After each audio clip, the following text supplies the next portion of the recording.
So magandang umaga sa inyo mga ka-native. So andito na naman tayo sa ating munting manukan. Nagpapakain na naman tayo sa umaga. So sa pagmanok hindi naman totally full time mo siyang binabantayan. Ang kagandahan lang kasi dito sa pagmamanok which is iwas ka sa cellphone, sa radiation, and also may enjoy mo rin siya pag makikita mo yung mga manok mo dahang-dahang lumalaki. So mas maganda na rin tong gawing libangan.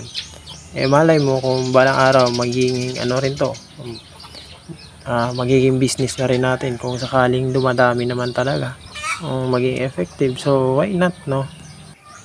Sa pagmamanok kasi, yun sa akin, ginagawa ko, which is wala pa naman ako malagyan, so nahihiram muna ako sa auntie ko.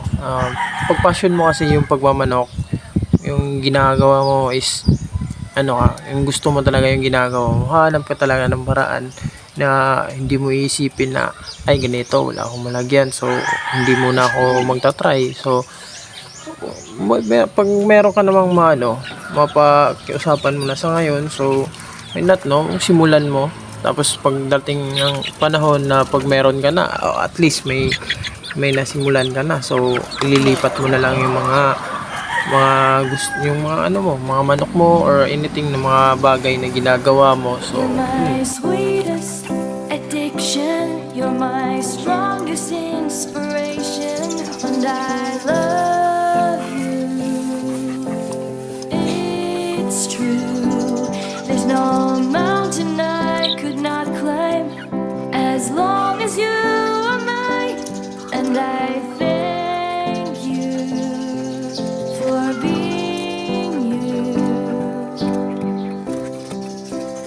I'll be your best friend, I'll be your guide whenever